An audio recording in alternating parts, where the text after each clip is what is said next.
Hello, this is Shambhavi. Welcome to Satsang. Satsang is an ancient spiritual practice from India. It means being in reality together. I give Satsang live every Wednesday and Sunday night in Portland, Maine. This Dharma talk was recorded during one of our Wednesday night gatherings. Please visit jayakula.org to learn more about the teachings. You can find video satsangs on Jayakula's YouTube channel, and my books are all available on Amazon.com. Much love to you, wherever and however you are.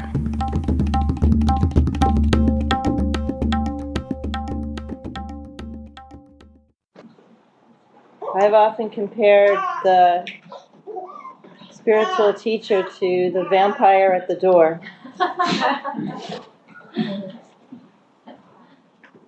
Meaning that if you know the legends of vampires, that you have to let the teacher in.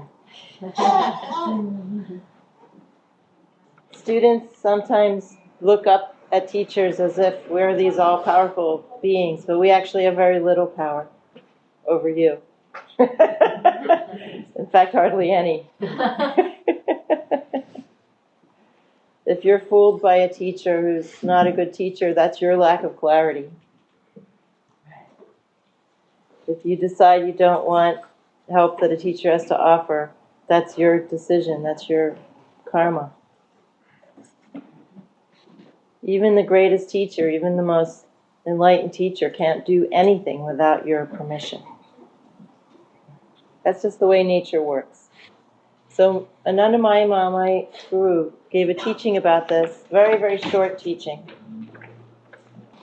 She excelled at giving teachings that took everybody else hours to give in, a couple of sentences, written in extremely simple language. This is 3 sentences. For one who knows me, I am one with him. In order to give that permission for a teacher to work with you, you have to already know something about who you really are. For one who knows me, I am one with him. For one who already knows a little bit about me, a little bit about their own essence nature, because the teacher is just an external reflection of your own essence nature.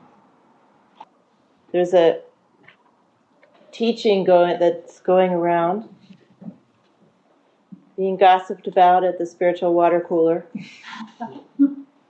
that the guru is within. You don't need an external guru. The guru is within.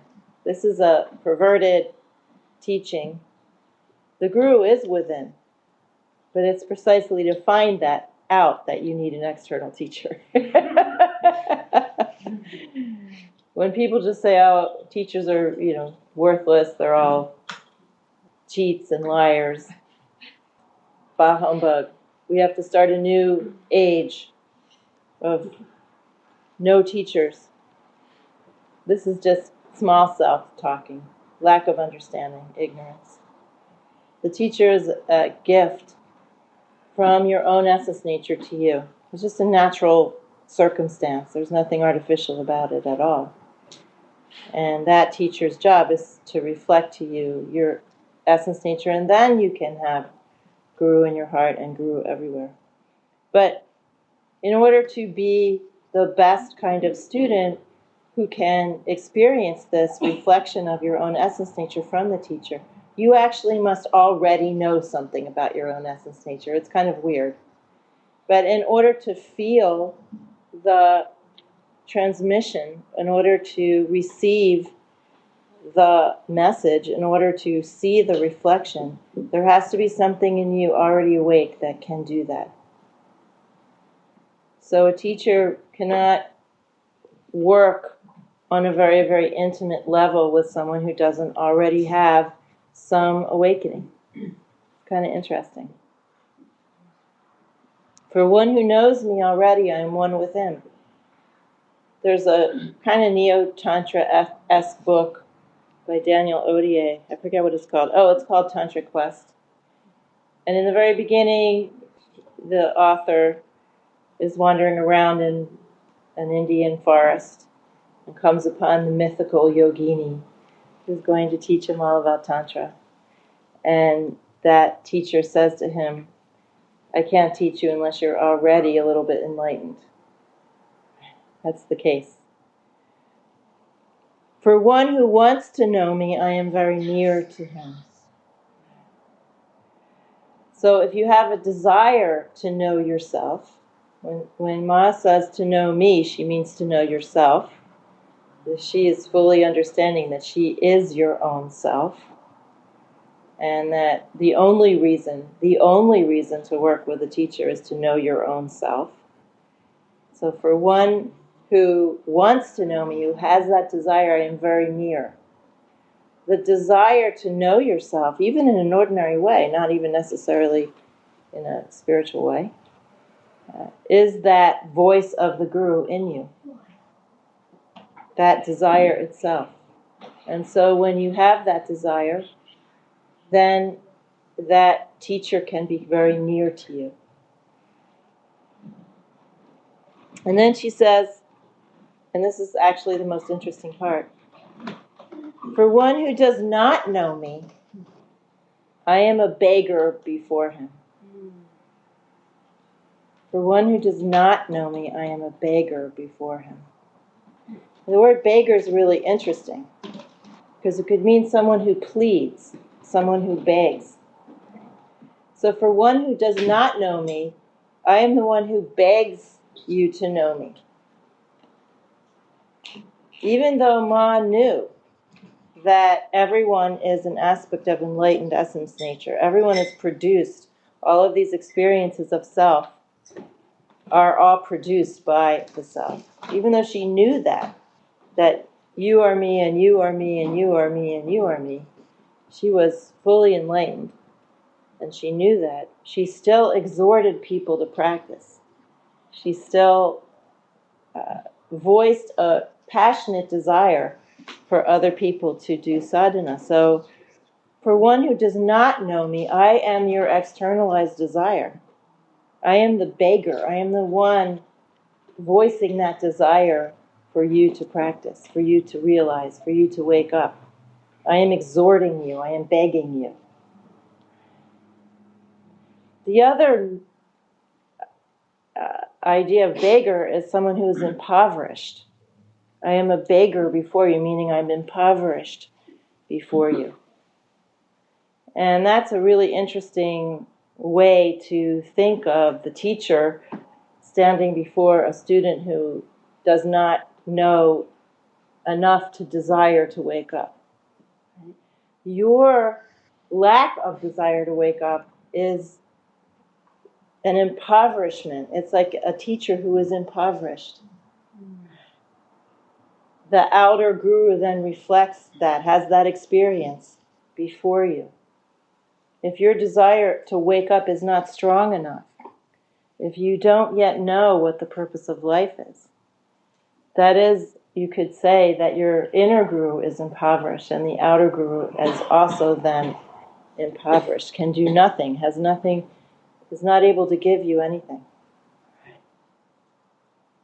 And then the third meaning of beggar is someone who is asking you for something. Give something. Give. Right. So the teacher who is standing before someone who is relatively ignorant of that desire to wake up, of the desire to know your own self, of the desire to realize, is the one who is asking you to open your heart and give. Give something from your heart. Give me something. Give me something. And certainly this is, what Ma is talking about is certainly my experience as a teacher. The teacher stands there being your desire in full measure. Everybody has partial desire. Even, I have partial desire because I still waste time doing stuff that is completely useless. Right? Watching reruns of Alias or something like that. To the extent that one is distracted from one's real purpose in life, one is lacking in full desire. But nonetheless, for someone like myself, not enlightened, but having some realization and a more desire than most of the people around me. In a way, I find myself serving as the externalized desire for my students.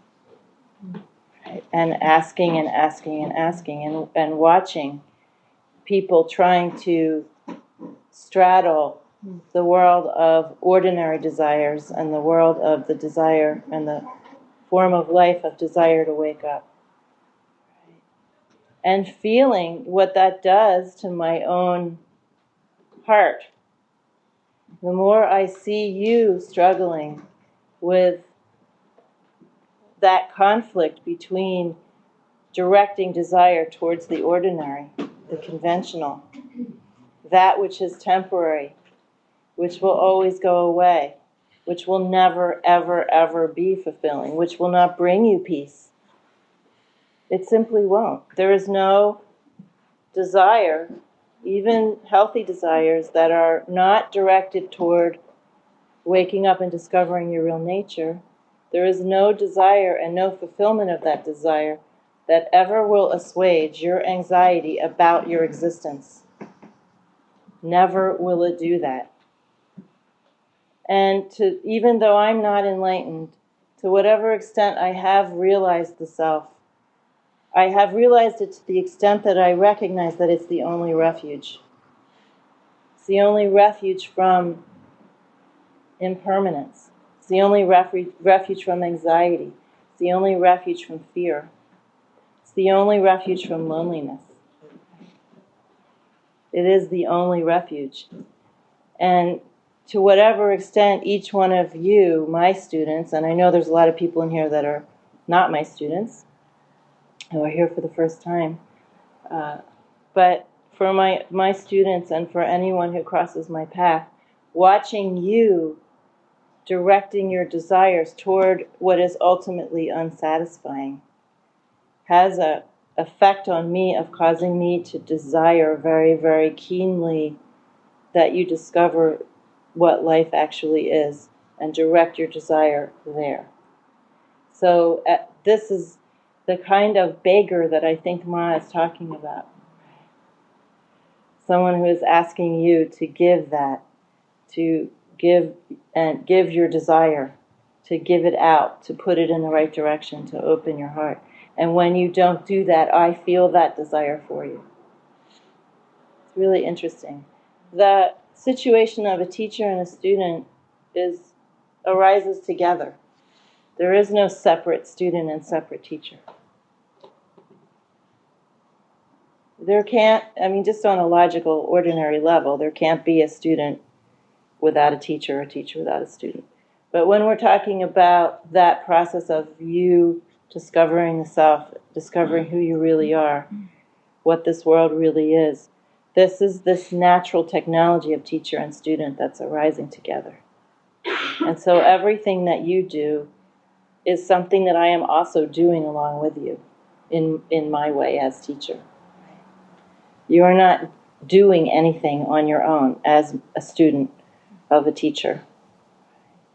Everything that you're feeling, everything that you're doing, everything that you're not doing, everything that you're not feeling, there is an automatic response in me. Automatic. Right. And to whatever extent you are losing your way, I am desiring you to refine it. To whatever extent you are ignoring wisdom, I am desiring you for you to find it and follow it.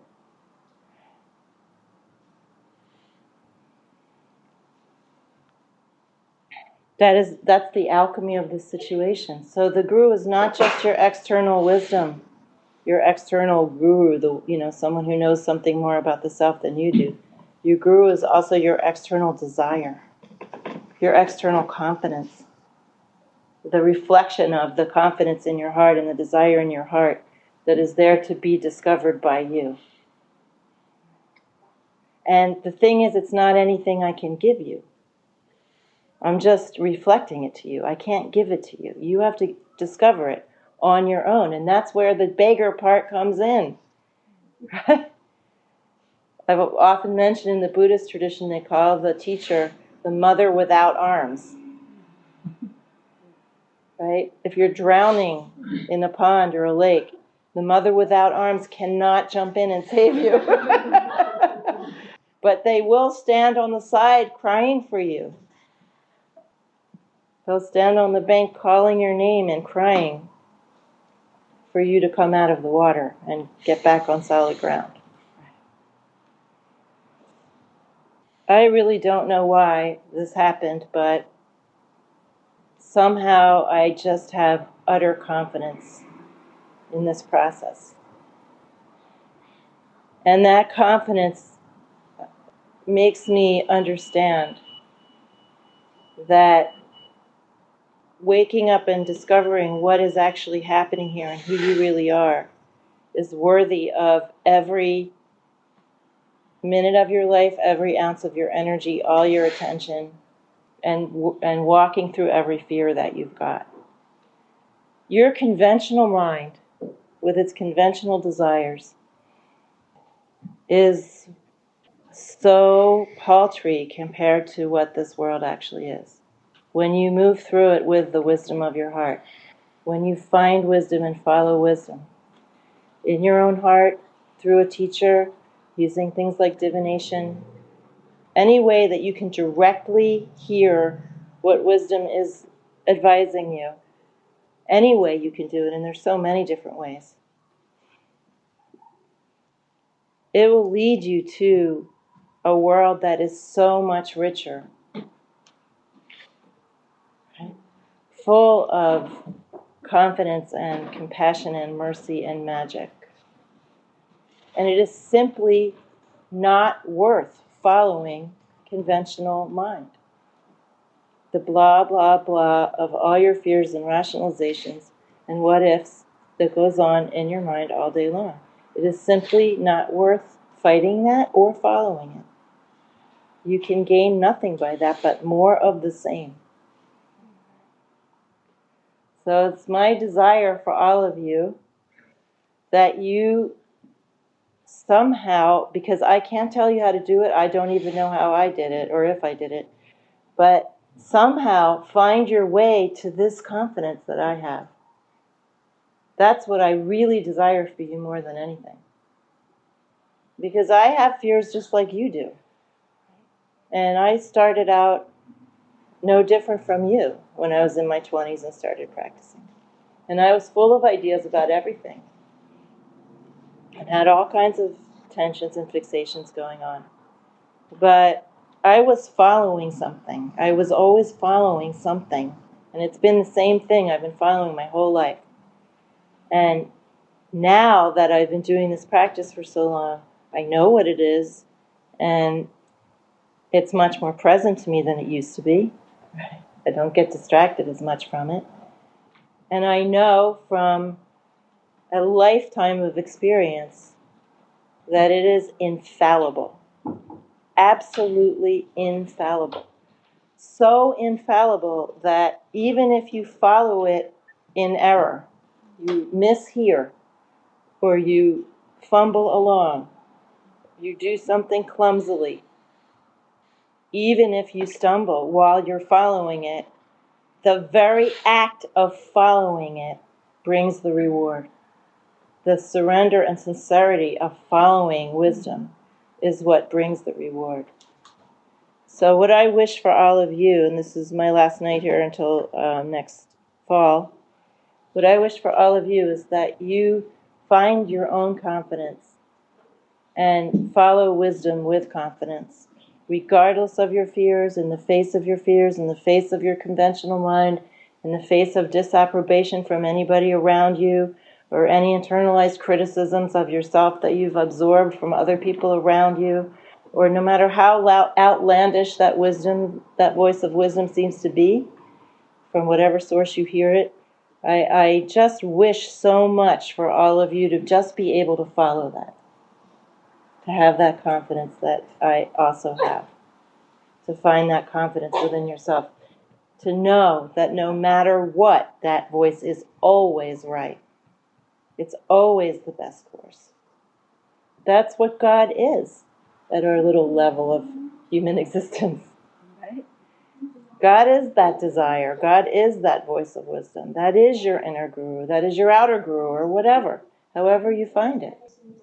I really just wish that everyone right now would throw aside their conventional mind and really listen to the heart of wisdom and follow that. That's what I hope will happen. I know it'll happen someday, but I wish it would happen right now. I have always lived my life like this. Before I had any spirituality, before I cared about anything spiritual, even when I was a very little girl, there was just something there that I was following, this sense of that. So when I say a lifetime of following, I really do mean a lifetime. Just the quiet wonder of living every day, having confidence in nature, understanding that there's wisdom here and there's compassion here, and that it's all okay, we're okay. Just that. I mean, people are looking for what? Kundalini rising, some big sparkly thing to happen. That is nothing compared to just the everyday, minute by minute sense of rest and refuge that you get when you follow wisdom. There's really nothing that compares to that. And just being able to love people and open your heart and go along moment by moment, feeling things out and not worrying about 10 days from now or 10 weeks from now or 10 years from now. Understanding that you're in a living situation, a living world, a living cosmos, and that you're being communicated to, and you can communicate back, and it's marvelous.